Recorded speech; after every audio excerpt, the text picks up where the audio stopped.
त्याच्यासाठी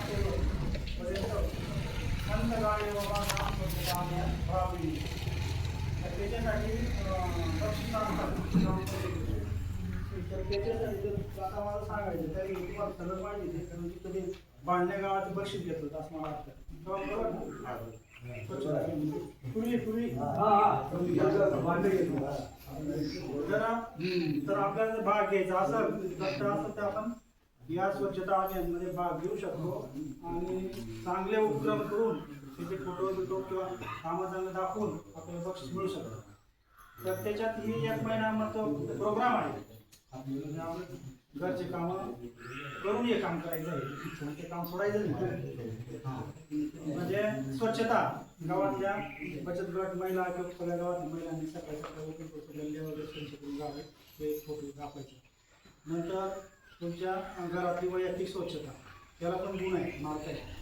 वैयक्तिक स्वच्छता म्हणजे कपडे, नख, आंघोळ, घरातलं टापटीपणा, भांडे घासून स्वच्छता, घरातली साफसफाई, केअर, कचरा हे घरातली याला पण गुण आहे.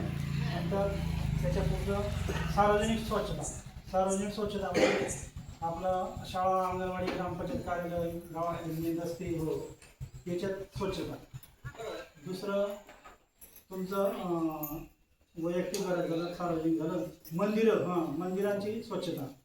नंतर तुमची शाळा, अंगणवाडी त्यांची स्वच्छता आणि प्लॅस्टिक बंदी.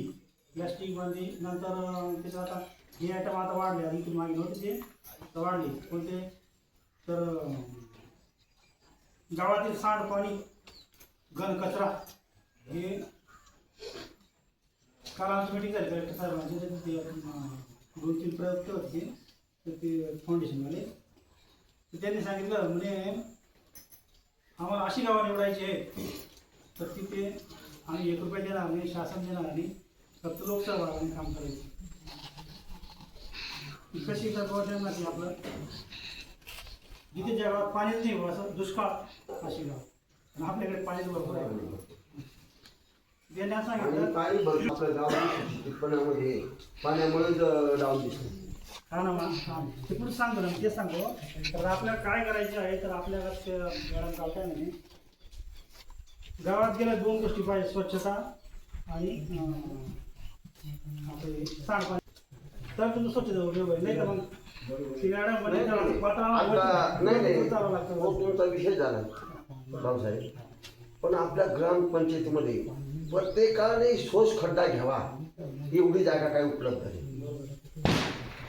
आणि त्याच्यामुळे आपलं जे सांडपाणी आहे ते नुसतं रस्त्यावर सोडतात आणि पहिली दिशा आपली तिथे दिसते.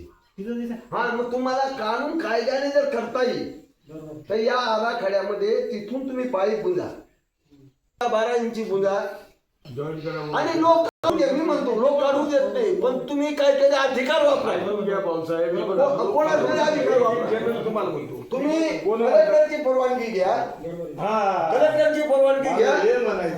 कोणाचं शेत आपल्याला डुबवायचं नाही. 3 फूट कोणाचं शेत आपल्याला डुबवायचं नाही. मग आपण जर काही गडारमधून रस्त्याच्या गडारमधून जरी खालून बुजून घेतली आपण कोणाला त्रास देतोय. हा मग असं केल्याशिवाय आपली गावाची होणार नाही. आणि कायदेशीर जर आपण जोपर्यंत करत नाही तोपर्यंत मी पण कोणाचं जाणार नाही. माग 10 लाखाची योजना फुकट घातली.